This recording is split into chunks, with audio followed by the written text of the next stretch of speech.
आज हम जेएस मिल का liberty of thought, expression and action वाला टॉपिक डिस्कस करने जा रहे हैं। ये जो टॉपिक है ये वेस्टर्न पॉलिटिकल थॉट के अंदर जो पॉलिटिकल साइंस थर्ड सैम के अंदर है उसका ये फोर्थ यूनिट का फर्स्ट सब टॉपिक है। ठीक है, एंड इससे पहले जितने भी सब टॉपिक्स हैं उनको हमने ऑलरेडी कंप्लीट कर दिया है। अगर आपने वो वीडियो लेक्चर्स नहीं देखे हैं तो आप जाके चेकआउट कर सकते हो। एंड ये जो आज के नोट्स हैं, ये जो आज की जो पीडीएफ है ये बहुत ही कॉम्प्रिहेंसिव पीडीएफ है। इसको लाइटली मत लेना क्योंकि इसको प्रिपेयर करने में मेरे 2 से 2.5 घंटे मतलब लगे हैं।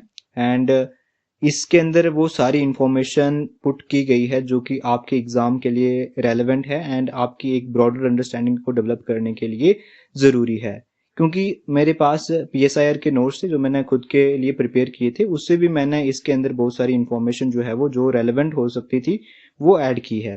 एंड इसको आप लाइटली मत लेना। अगर आप एक अच्छे तरीके से ब्रॉड अंडरस्टैंडिंग लेना चाहते हैं तो आप पहले के जो 10 मिनट का कंसेप्ट है जिसके अंदर हम एक ब्रीफ इंट्रोडक्शन के साथ साथ यूटिलिटेरियनिज्म का कंसेप्ट उसको समझने की कोशिश करेंगे।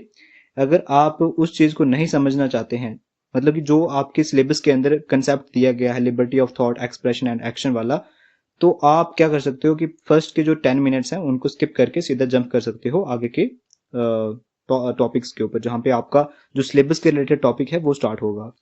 तो अगर आप देख लेते हो फर्स्ट के 10 मिनट्स तो आपके लिए बेहतर होगा कि आपके पास एक ब्रॉड अंडरस्टैंडिंग हो जाएगी यूटिलिटेरियनिज्म की फिलॉसफी को लेके। तो चलिए शुरुआत करते हैं अपने क्वेश्चन के साथ, जिसके अंदर हम पहले एक ब्रीफ इंट्रोडक्शन लेंगे जेएस मिल की। पहले हम अर्ली लाइफ की डिस्कशन करेंगे कि जेएस मिल की अर्ली लाइफ किस तरीके की थी। वो एक ब्रिटिश फिलोसफर थे, इकोनॉमिस्ट थे, स्टेटमैन थे। इकोनॉमिस्ट फिलोसफर का मतलब आपको पता ही है, लेकिन अगर हम स्टेटमैन की बात करें तो एक ऐसा व्यक्ति जो डीपली इन्वॉल्व होता है गवर्नमेंट के अफेयर्स के साथ। ठीक है, जो गवर्नेंस के अफेयर्स होते हैं या जो पब्लिक पॉलिसीज के अफेयर्स होते हैं उनके साथ एक ऐसा व्यक्ति जो कि डीपली इन्वॉल्व है उसको हम स्टेटमैन बोलते हैं। एंड जो जेएस मिल थे वो पैदा होते हैं 20 मई 1806 पेंटोविल, लंदन, यूके के अंदर। ठीक है, एंड उनके जो फादर थे वो जेम्स स्टॉट मिल थे। यहाँ पे कंफ्यूज नहीं होना जेम्स मिल और जेम्स स्टॉट मिल के अंदर।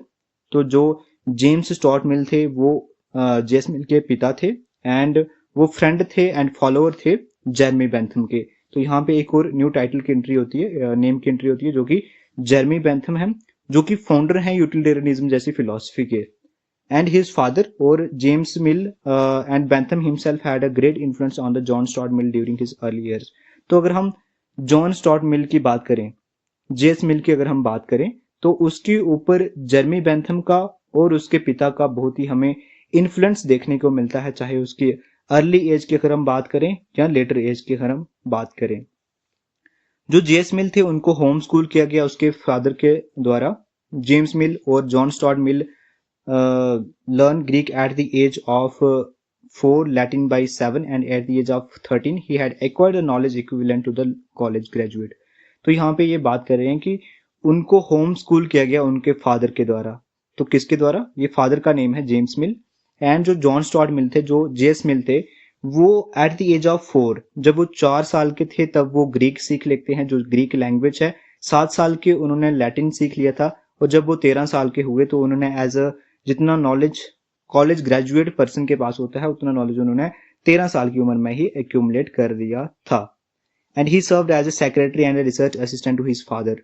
मतलब कि वो सेक्रेटरी और रिसर्च असिस्टेंट बन जाते हैं अपने फादर के। एट द एज ऑफ 17 वो ईस्ट इंडिया कंपनी को ज्वाइन करते हैं एंड जब रिटायरमेंट उनकी हो जाती है उस कंपनी से तो वो हाउस ऑफ कॉमन के मेंबर बन जाते हैं। ठीक है, तो हाउस ऑफ कॉमन क्या है? एक हाउस है, जैसे हमारे लेजिस्लेचर मतलब जैसे हमारे राज्यसभा लोकसभा है वैसे ही हाउस ऑफ कॉमन जो है वो ब्रिटेन का एक हाउस है। मिल का एक नर्वस ब्रेकडाउन होता है। नर्वस ब्रेकडाउन कैसे होता है उनका? मतलब कि वो डिप्रेशन में चले जाते हैं।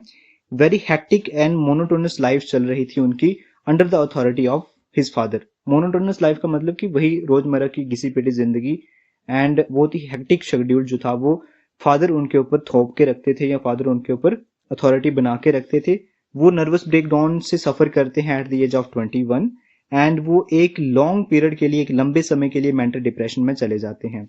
एंड इसका अगर हम रीजन की बात करें तो वो जो उन्हें हेक्टिक और लेबरियस और मोनोटोनस लाइफ उसको दी गई थी या उसके ऊपर इम्पोज की गई थी उसके फादर के द्वारा और बेंथम के द्वारा जो उसके चाचा थे, तो उसकी वजह से वो उनका नर्वस ब्रेकडाउन हो गया था। एंड इसी के नीचे मैंने ये जो नोट्स हैं, ये हैंड रिटन नोट्स ऐड किए हैं। अगर आप यहाँ से पढ़ना चाहते हो तो यहाँ से भी पढ़ सकते हो। फिर क्या होता है कि जब वो मिल अपनी रिकवरी करते हैं, जब वो रिकवर करते हैं, रिकवर कैसे करते हैं, जब वो पोइट्रीज को पढ़ते हैं जो कि वर्ड्सवर्थ के द्वारा लिखी गई थी। एंड जब उनकी रिकवरी होती है तो उनका जो विजन था लाइफ को लेके वो कंप्लीटली ट्रांसफॉर्म हो जाता है। And he began to critically examine his father and Bentham की फिलॉसफी, मतलब कि जो उसके फादर और बेंथम की जो फिलॉसफी थी यूटिलिटेरियनिज्म, उसको वो क्रिटिकली एग्जामाइन करना शुरू कर देते हैं। Mill lived in age very different from the Bentham's times and democracy was on the rise. तो मिल एक ऐसी लाइफ जी रहे थे जो कि बहुत ही डिफरेंट थी बेंथम्स की लाइफ के और जो उसके पिता की लाइफ थी। मतलब कि जेएस मिल के टाइम के अंदर डेमोक्रेसी जो थी वो राइज पे थी, मतलब कि बढ़ रही थी। जो कंट्रीज थी वो डेमोक्रेसीज को अडॉप्ट कर रही थी और डेमोक्रेसीज के बारे में डिस्कशन हो रही थी। उस टाइम से वो बिलोंग करते हैं।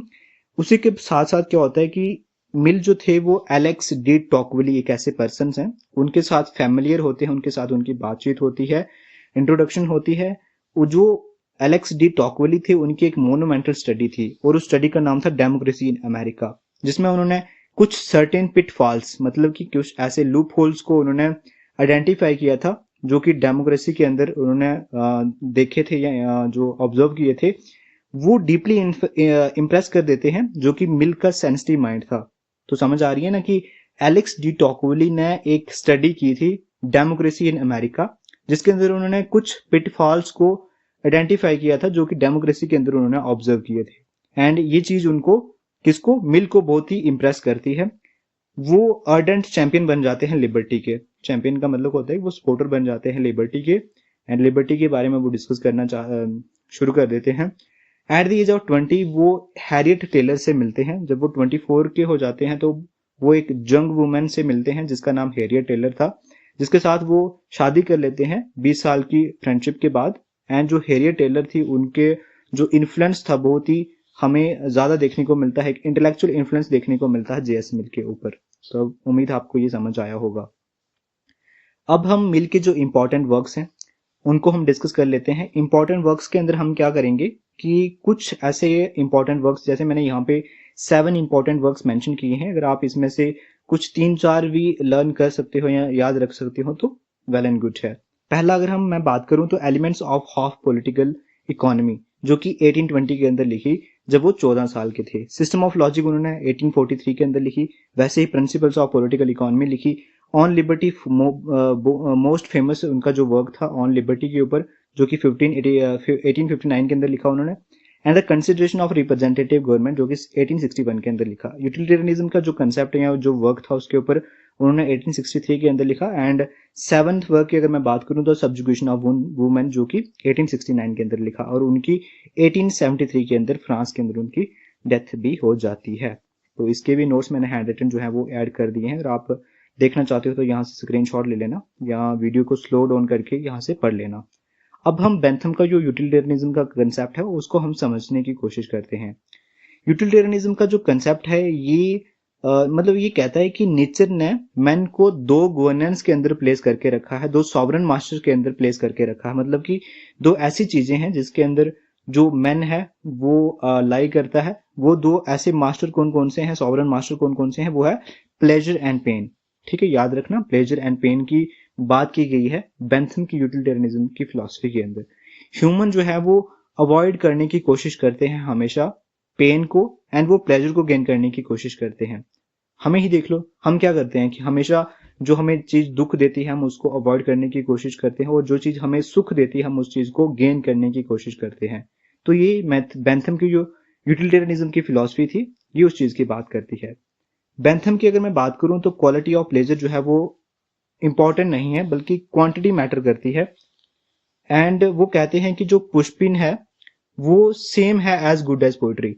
तो आपको यहाँ पे समझना होगा कि पुशपिन क्या होता है। तो पुशपिन एक ऐसी गेम है जो कि बच्चे खेला करते थे। एंड बेंथम ये कहते हैं कि जो पुशपिन है जो उससे सेटिस्फेक्शन मिलती है वो सेम है जो एक पोइट्री को पढ़ने से सेटिस्फेक्शन मिलती है। तो यहाँ पे इसको इस चीज को लेके उनको क्रिटिसाइज भी किया जाता है कि अगर एक ऐसी गेम है जो कि बच्चे खेल रहे हैं तो एक ऐसा बड़ा व्यक्ति जो कि इंटेलेक्चुअल व्यक्ति है, जो कि फिलोसफिकल बंदा है, अगर उसको पोइट्री पढ़ने से भी सेम सेटिस्फेक्शन मिल रही है तो ये चीज गलत है। और इसी चीज को वो क्रिटिसाइज करते हैं मिल अपने यूटिलिटेरियनिज्म की फिलोसफी के अंदर। वो प्रपोज करते हैं एक ऐसा मेजर टूल जिससे जो प्लेजर है उसको मेजर किया जाए। तो उस टूल का नाम था फेल्सफिक कैलकुलस। तो ये याद रखना। His principle in the greatest happiness of the greatest number, according to the Bentham the state should act to maximise the happiness of the majority. तो जो greatest happiness of the greatest number है, ये जो principal था ये Bentham के द्वारा ही दिया गया था।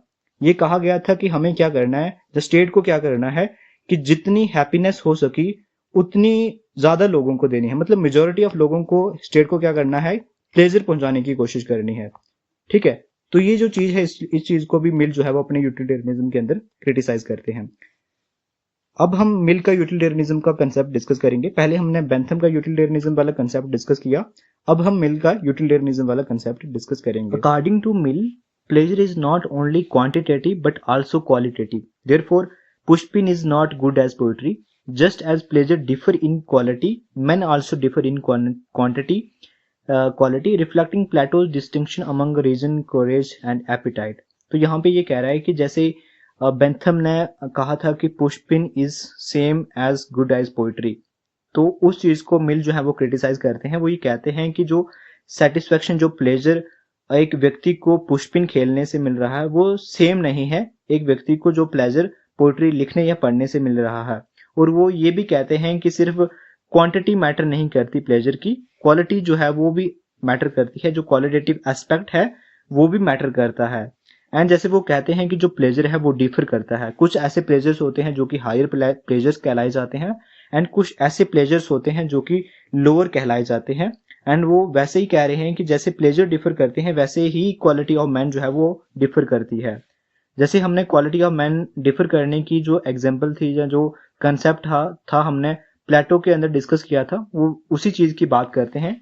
कुछ ऐसे व्यक्ति होंगे जिनके अंदर रीजन डोमिनेट करेगा, कुछ ऐसे व्यक्ति होंगे जिनके अंदर करेज डोमिनेट करेगा और कुछ ऐसे व्यक्ति होंगे जिनके अंदर एपिटाइट डोमिनेट करेगा। तो वैसे ही जो प्लेजर है वो भी डिफर करता है। एंड मिल जो है वो ये कहते हैं कि it is better to be a Socrates dissatisfied than a fool satisfied. तो मिल की ये एक बहुत ही फेमस कोट है। इसमें वो ये समझाना चाहते हैं कि अगर एक ऐसा व्यक्ति जो कि इंटेलेक्चुअल है, जो कि इंटेलिजेंट है, नॉलेजेबल है, जैसे कि सोक्रेटिस है, अगर वो थोड़ा सा डिससैटिस्फाई हो भी जाता है तो वो चीज अच्छी है एज कंपेयर टू कि अगर आप किसी एक फूल को सेटिस्फाई कर रहे हो। In simpler term, it is better to be man dissatisfied than a pig satisfied. तो ये वही कह रहा है कि अगर एक ऐसा व्यक्ति जो कि इंटेलिजेंट है, थॉटफुल है, अवेयर है, जैसे कि सोक्रेटिस, जिंदगी से अगर थोड़ा डिससैटिस्फाइड भी है तो वो सही है। लेकिन अगर एक ऐसा व्यक्ति जो कि इग्नोरेंट है, फूल है, उससे बेहतर है, क्योंकि वो व्यक्ति जो है वो छोटी छोटी चीजों में खुश हो जाता है। तो उम्मीद है आपको ये जो कंसेप्ट है, ये जो थॉट है, ये समझ आया होगा। एंड इसी के साथ हमारा जो कंक्लूजन है वो इसके साथ कंप्लीट होता है, जिसके अंदर हम बेंथम ने जैसे मिल जो है वो जो बेंथम है वो दोनों ह्यूमन एक्शन के अंदर बिलीव करते हैं। वो ये कहते हैं कि जो ह्यूमन एक्शंस हैं वो गाइडेड बाय यूटिलिटी। तो मतलब कि जो यूटिलिटी के कंसेप्ट्स हैं, जो यूटिलिटी के प्रिंसिपल्स हैं, प्लेजर एंड पेन, वो उससे गाइड होते हैं। हमेशा जो लोग हैं वो उस चीज को गेन करने की कोशिश करते हैं जो कि उनको ज्यादा प्लेजर देती है, एंड उस चीज को वो अवॉइड करने की कोशिश करते हैं जो उनको दुख देती है। एंड जो मिल है वो emphasize the wider perspective of utility, क्योंकि वो उसमें क्वांटिटी के साथ साथ क्वालिटी वाले एस्पेक्ट को भी कंसीडर करते हैं। एंड वो ये कहते हैं कि अगर हम बॉडी की सेटिस्फेक्शन की बात करें तो उसी के कंपैरिजन में जो सोल की सेटिस्फेक्शन है वो भी इक्वली इंपॉर्टेंट है। तो इसी के साथ हमारा जो कंसेप्ट है यूटिलिटेरियनिज्म का वो कंप्लीट होता है। एंड यहाँ पे मैंने नोट्स भी अटैच कर दिए हैं, अगर आप उनको क्रॉस चेक करना चाहते हो तो वो कर लेना। यहाँ से हमारा जो मेन टॉपिक है वो स्टार्ट होता है मिल की liberty of thought, expression and action को लेके, जो कि उन्होंने दिया है। ये जो आप पिक्चर देख रहे हैं इसमें हमने जो कंक्लूजन डिस्कस किया था मिल का और जेरेमी बेंथम का यूटिलिटेरियनिज्म को लेके, वही डिस्कस किया गया था। आप इसको जो है वो वहां से चेकआउट कर सकते हो जहां पे हमने ऊपर डिस्कस किया था on liberty of thought, expression and action, जो कि मिल का है। उसके अंदर अगर हम बात करें तो जो मिल हैं वो एक फर्स्ट पॉलिटिकल थिंकर थे जिन्होंने एक comprehensive and systematic account present किया है लिबरल कंसेप्ट ऑफ लिबर्टी को लेके। और ये जो उन्होंने बात की है लिबरल कंसेप्ट ऑफ लिबर्टी को लेके वो अपने क्लासिकल वर्क ऑन लिबर्टी 1659 के अंदर लिखी गई है, जहां पे वो एक पैराडॉक्सल स्टेटमेंट के साथ स्टार्ट कर रहे हैं। वो ये कह रहे हैं कि जो लिबर्टी है वो अंडर थ्रेट है टुडे एंड हमें जो है वो विजिलेंट रहने की जरूरत है इस समय। And hence he want citizens must remain vigilant to protect their freedom. तो वो ये कह रहे हैं कि जो लिबर्टी है वो थ्रेट में है आज के टाइम के अंदर और आपको विजिलेंट रहने की जरूरत है, आपको जागरूक रहने की जरूरत है अगर आपको अपनी जो फ्रीडम है उसको प्रोटेक्ट करना है।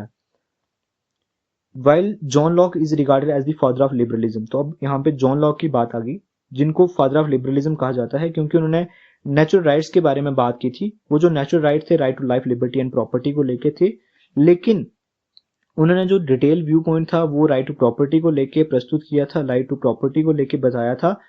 एंड जो लिबर्टी का कंसेप्ट है, जो लिबर्टी का राइट है, वो एक कोर कंसेप्ट है लिबरलिज्म के अंदर। एंड मिल ऐसे व्यक्ति थे जिन्होंने उसको बहुत ही अच्छे तरीके से समझाया, अच्छे तरीके से समझने की कोशिश की एंड उन्होंने एक मॉरल डिफेंस दिया लिबर्टी को, ठीक है, एंड एक सेंट्रल वैल्यू बना दिया लिबरलिज्म के अंदर जो लिबर्टी का कंसेप्ट था। मिल की अगर हम बात करें तो जो पर्पस होता है लिबर्टी का वो हैप्पीनेस होता है एंड यहाँ पे कोई हैप्पीनेस नहीं होगी जहाँ पे फ्रीडम नहीं होगी। तो मतलब वो कह रहे हैं कि there is no happiness, there can be no happiness without freedom. Liberty allows the individual to achieve the full development of their personality and the mental faculties. No state can become great by dwarfing its own people. तो यहाँ पे ये कह रहे हैं कि जो liberty है वो इंडिविजुअल को उसका जो फुलेस्ट वर्जन है उसको अचीव करने में मददगार साबित होती है। कैसे होती है? क्योंकि लिबर्टी से ही अपना जो व्यक्ति है वो अपनी पर्सनैलिटी को, अपनी मेंटल स्ट्रेंथ को, उसको जो है वो एनहांस कर सकता है और वहां पे वो अपना जो फुलेस्ट वर्जन है उसको अचीव कर सकता है। अगर कोई एक ऐसी स्टेट है जो कि अपने लोगों को दबा रही है, ग्रो करने से रोक रही है एंड वो स्टेट जो है वो खुद प्रोग्रेस नहीं कर सकती, तो इस स्टेटमेंट का मतलब यही है कि a state that deny the liberty and prevent its citizens from growing without individual growth the state can not itself progress. तो ये जेएस मिल के द्वारा कहा गया था कि एक स्टेट है वो कभी भी ग्रेड नहीं हो सकती अगर वो अपने लोगों को जो है वो दबा रही है, अपने लोगों को ग्रो करने से रोक रही है। एंड दस मिल के लिए लिबर्टी जो है वो इंडिविजुअल राइट भी है और कंडीशन भी है नेशनल एडवांसमेंट के लिए भी। मैन जो है वो कुछ एरियाज को आइडेंटिफाई करते हैं जहां पे वो कहते हैं कि जो लिबर्टी है वो प्रोटेक्टेड होनी चाहिए। पहली वो कहते हैं कि liberty of action and conduct, दूसरी liberty of thought and expression, तीसरी liberty of character and individuality. Liberty of character का मतलब यह है कि आप अपने अकॉर्डिंग जो है वो अपने जीने का साधन या अपने जीवन का जो सोर्स है उसको चूज कर सकते हैं। The right to live as one choose, तो मतलब जो एक आपको जिंदगी जीने का अधिकार है अपने अकॉर्डिंग, वो उस चीज की वो बात कर रहे हैं। यहाँ पे हमने जो लिबर्टी ऑफ थॉट था उसको हमने थोड़ा सा समझ लिया, लिबर्टी के कंसेप्ट को समझ लिया। अब हम एक्शन को समझेंगे, फिर हम एक्सप्रेशन के कंसेप्ट को समझेंगे। एक्शन की अगर हम बात करें तो वो डिफेंड करते हुए जो लिबर्टी ऑफ एक्शन है वो हार्म प्रिंसिपल को इंट्रोड्यूस करते हैं। मतलब कि वो जो लिबर्टी ऑफ एक्शन है उसको डिफेंड करते हुए वो एक और प्रिंसिपल को इंट्रोड्यूस करते हैं। वो जो प्रिंसिपल है वो हार्म प्रिंसिपल है। यहाँ पे आपको समझ नहीं आ रहा होगा, जब हम आगे डिस्कस करेंगे तब आपको ये समझ आ जाएगा। And which hold the only justification for limiting individual freedom is to prevent the harm to other. तो मतलब जो हार्म प्रिंसिपल है उसका मतलब यही है कि जो मिल है वो इस चीज के साथ इसको जस्टिफाई कर रहे हैं कि अगर आप किसी कि इंडिविजुअल की फ्रीडम को लिमिट करने की कोशिश कर रही हो एंड उसका सिर्फ सोल पर्पस यही होगा कि हम जो है वो दूसरे व्यक्ति को हार्म पहुंचाने से प्रोटेक्ट कर रहे हैं। यहाँ पे नोट्स के अंदर मैंने एक टेबल के फॉर्मेट में डिस्कस किया है एंड ये सेम एज आप जो है वो एग्जाम के अंदर लिख सकते हो। वर्ल्ड डिस्कसिंग लिबर्टी, मिल जो है वो रिलेशनशिप इंट्रोड्यूस करते हैं स्टेट और इंडिविजुअल के बीच में, मतलब स्टेट और सिटीजन के बीच में, स्टेट और एक इंसान के बीच में। यहाँ पे वो सेल्फ रिगार्डिंग एक्शन और अदर रिगार्डिंग एक्शन की बात करते हैं। वो ये कहते हैं कि कुछ ऐसे एक्शंस जो कि सिर्फ इंडिविजुअल को ही जो है वो दुख पहुंचा रहे हैं, जब कंसर्न पहुंचा रहे हैं, जब इंजरी पहुंचा रहे हैं, वो एक्शन जो होंगे वो सेल्फ रिगार्डिंग एक्शन कहलाए जाएंगे। मतलब कि एक ऐसा व्यक्ति है, इसको थोड़ी एक एग्जाम्पल के साथ समझने की कोशिश करो कि एक ऐसा व्यक्ति है जो कि शराब पी के अपने घर पे आ रहा है और वो घर पे आके क्या कर रहा है कि सिर्फ सो जा रहा है, मतलब कि अपने परिवार को दुख नहीं पहुंचा रहा, अपने परिवार को जो है वो मार पीट नहीं रहा, सिर्फ आके वहां पे वो सो जा रहा है। तो मतलब कि वो एक सेल्फ रिगार्डिंग एक्शन है और यहाँ पे स्टेट जो है वो इंटरफेयर नहीं करेगा। लेकिन अदर रिगार्डिंग एक्शन की अगर मैं बात करूं वो एक्शन जो कि अफेक्ट करते हैं बाकी लोगों को, एंड उसका जो कॉन्सिक्वेंस है वो सोसाइटी झेलती है या बाकी के लोग झेलते हैं, एंड वो जो एक्शन होंगे वो लोगों को इम्पैक्ट करते हैं, एंड देयरफॉर यहाँ पे जो स्टेट का इंटरफेरेंस है वो जस्टिफाइड है। क्यों जस्टिफाइड है?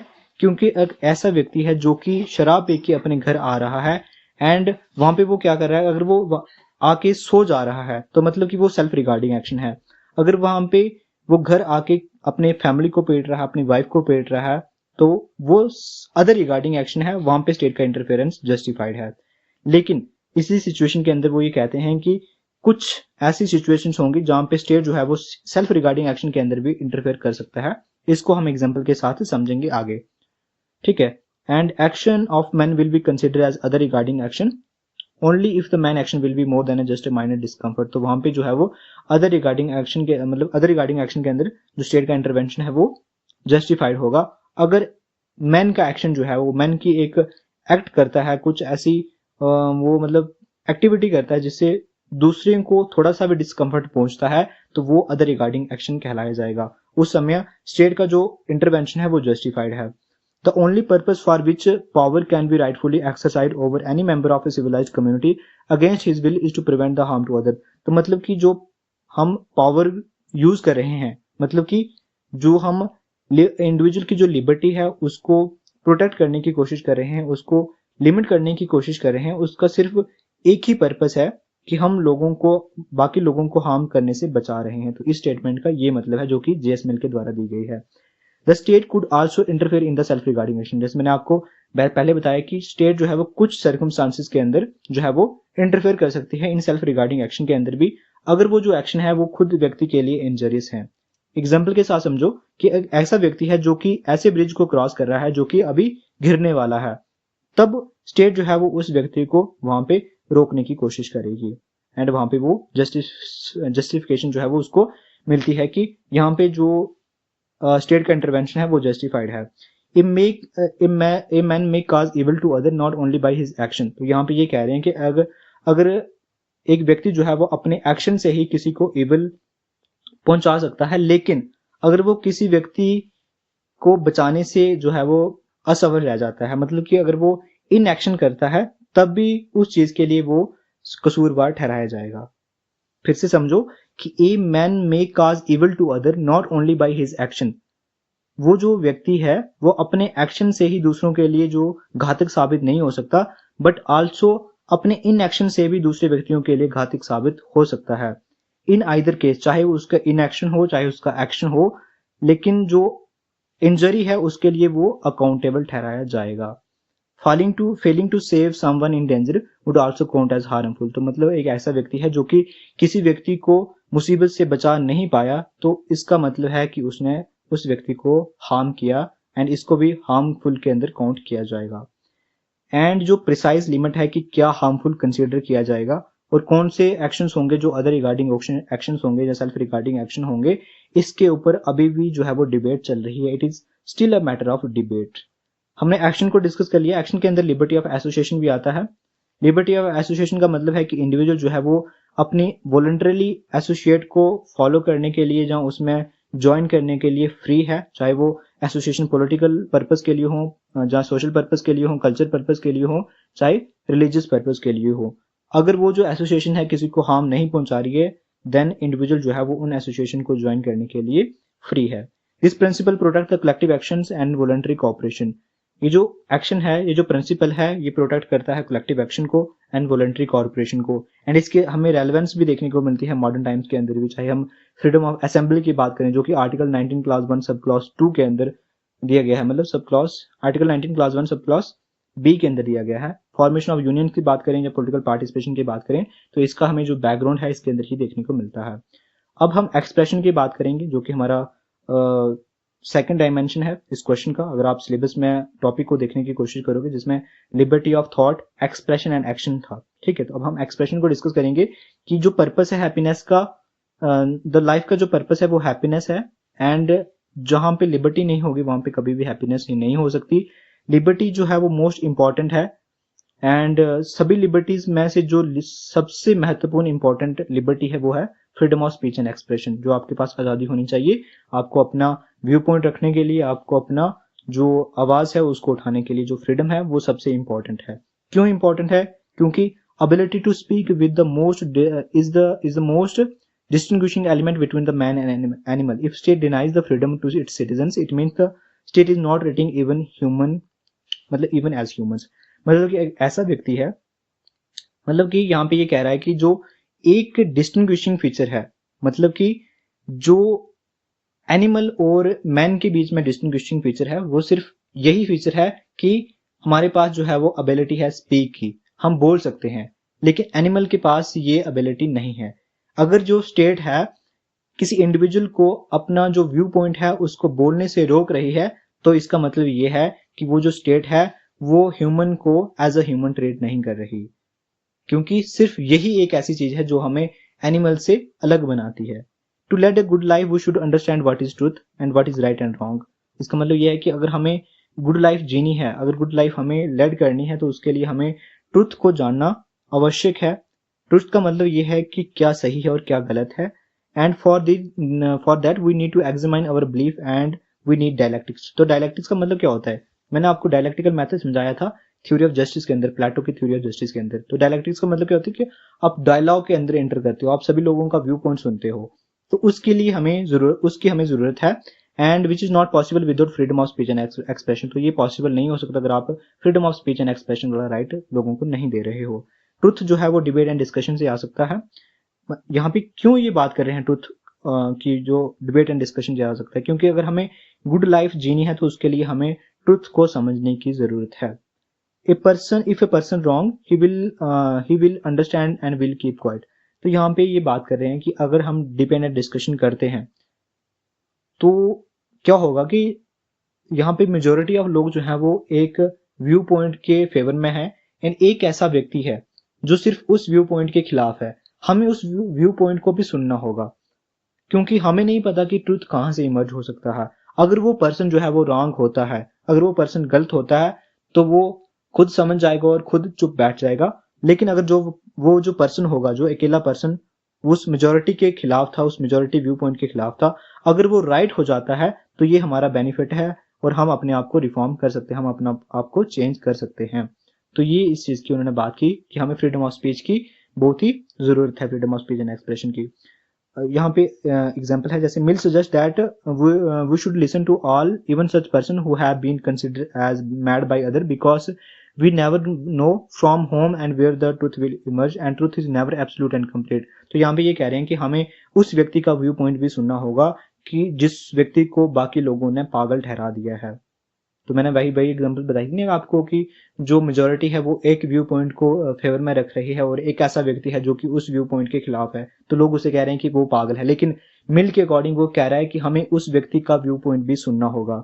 हमें नहीं पता कि ट्रुथ कहाँ से इमर्ज हो सकता है और कहाँ से हमें देखने को मिल सकता है। We can get out to a higher level of truth by having free debate and discussion. तो ये कह रहे हैं कि अगर हमें higher level of free debate and discussion, मतलब अगर हमें higher level of truth achieve करना होगा तो उसके लिए नेसेसरी है कि हम फ्री डिबेट एंड डिस्कशन को इंश्योर करें।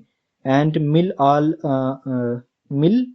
यहाँ पे ये कह रहा है कि if all but one has difference of opinion majority should listen to that person just like tyranny of one can not be accepted by the on the tyranny of all, similarly tyranny of all can not be accepted on one person. Mill यहाँ पे ये कह रहे हैं कि जो view point होगा एक व्यक्ति का, चाहे वो मेजॉरिटी से अपोजिट हो, हमें उसको भी सुनना होगा।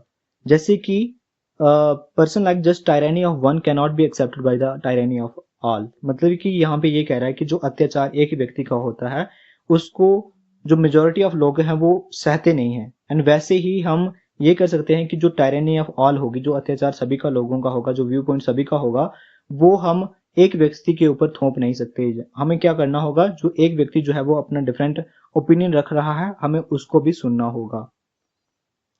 रेलेवेंस की अगर हम बात करें, जो कि मिल की लिबर्टी ऑफ थॉट एक्सप्रेशन और जो एक्शन को लेके है, उसकी रेलेवेंस की अगर मैं बात करूं तो फाउंडेशन ऑफ लिबरल डेमोक्रेसी, आज की जो लिबरल डेमोक्रेसी है उसकी फाउंडेशन हमें इसी के अंदर देखने को मिलती है। क्योंकि आज की डेमोक्रेसी के अंदर हम इंडिविजुअल फ्रीडम की प्रोटेक्शन की अगर बात करते हैं और ये जो फंडामेंटल राइट्स को सपोर्ट करता है, जैसे freedom of speech, expression, belief and lifestyle, जो कि आर्टिकल 19 के अंदर दिए गए हैं इंडियन कॉन्स्टिट्यूशन के अंदर, and promote the individual autonomy, encourage independent thinking and the self development. तो ये सारी चीजें कैसे पॉसिबल हुई हैं, जो रेलेवेंस है इस थ्योरी की, वो इस चीज के अंदर हमें देखने को मिलती है। And guide the state intervention, तो ये चीज भी जो है वो स्टेट के इंटरवेंशन को भी गाइड करती है कि state should interfere only to prevent harm to other. तो स्टेट तभी इंटरफेयर करेगा जब हम किसी को हार्म कर रहे होंगे। तो क्रिटिसिज्म की अगर मैं बात करूं, तो क्रिटिसिज्म जो है वो एक बहुत ही इंपॉर्टेंट एलिमेंट होता है किसी भी थ्योरी का या किसी भी थिंकर की जो थॉट है। ये जो इनका जो लिबर्टी ऑफ थॉट, एक्सप्रेशन और एक्शन है, ये बहुत ही इंडिविजुअलिस्टिक है और सोशल इंटरडिपेंडेंस को ये इग्नोर कर रहे हैं, ये बाउंड्रीज को ब्लर कर रहे हैं। यहाँ पे वो ये कह रहे हैं कि सेल्फ रिगार्डिंग एक्शन और जो अदर रिगार्डिंग एक्शन है, उसके अंदर जो क्या सेल्फ रिगार्डिंग एक्शन के अंदर आएगा और क्या ऐसी चीजें एक्शंस होंगी जो कि अदर रिगार्डिंग एक्शन के अंदर आएंगी, उसको वो सेपरेट नहीं कर पाए हैं। एंड ये जो बाउंड्रीज है ये अभी भी ब्लर्ड हमें देखने को मिलती है। वो नेग्लेक्ट करते हैं सोशल कंडीशन को। वो कहते हैं कि real freedom require education, equality and welfare. मतलब कि वो नहीं कहते हैं, मतलब आज के टाइम जो है वो फ्रीडम रिक्वायर करती है एजुकेशन को, इक्वलिटी को और वेलफेयर को, not just absence of interference. Moral responsibility को इग्नोर करते हैं। बार्कर जो है वो मिल को कहते हैं प्रॉफिट ऑफ एम्प्टी लिबर्टी, मतलब कि वो एक हाथ से लिबर्टी दे रहे हैं और दूसरे हाथ से वो लिबर्टी ले रहे हैं। तो मतलब कि जैसे मैंने आपको समझाया था कि जो सेल्फ रिगार्डिंग एक्शंस होंगे वहां पे स्टेट जो है वो इंटरफेयर नहीं करेगी, तो मतलब कि वो प्रॉफिट है लिबर्टी के। लेकिन जब वो ये कह देते हैं कि जो लिबर्टी है वो सर्टेन सर्कमस्टांसेस के अंदर जो है वो छीनी जा सकती है, लिमिट की जा सकती है, एंड वहां पे जो स्टेट का इंटरवेंशन है वो जस्टिफाइड होगा। मतलब कि सेल्फ रिगार्डिंग एक्शन के अंदर भी जो स्टेट का इंटरवेंशन है वो जस्टिफाइड होगा। दैट्स वाई मिल को बार्कर जो है वो, अर्नेस्ट बार्कर जो है वो प्रॉफिट ऑफ एम्प्टी लिबर्टी कहते हैं, कि वो एक हाथ से लिबर्टी दे रहे हैं और दूसरी हाथ से वो लिबर्टी छीन भी रहे हैं। और अगर मैं मिल का जो liberty of thought, expression and action की कंक्लूजन की बात करूं, तो मिल की जो liberty of thought, expression and action है, वो इंडिविजुअल की जो फ्रीडम है उसको प्रोटेक्ट करने की कोशिश करता है, वो स्टेट के इंटरफेरेंस को प्रिवेंट करने की कोशिश करता है। एंड दो क्रिटिसाइज्ड, मतलब कि लोगों के द्वारा उसको बहुत ही क्रिटिसाइज भी किया गया है, क्योंकि उन्होंने जो अप्रोच रखी बहुत ही इंडिविजुअलिस्टिक अप्रोच रखी। लेकिन उसके बावजूद भी जो मिल का liberty of thought, expression and action वाला टॉपिक है, जो उनकी थ्योरी है उसको लेके, जो उनका व्यू पॉइंट है इस चीज को लेके, वो एक इंपॉर्टेंट रहता है for the personal growth and the healthy functioning of democracy. तो मतलब कि पर्सनल ग्रोथ के लिए और हेल्थी फंक्शनिंग ऑफ डेमोक्रेसी के लिए जो उनका व्यू पॉइंट है लिबर्टी ऑफ थॉट, एक्सप्रेशन और एक्शन को लेके, वो आज भी हमें रेलिवेंट देखने को मिलता है। और इसी के साथ हमारा जो ये जो टॉपिक है वो कंप्लीट होता है। अगले वीडियो लेक्चर के अंदर हम मिल का थ्योरी ऑफ रिप्रेजेंटेटिव डेमोक्रेसी उसको हम डिस्कस करेंगे।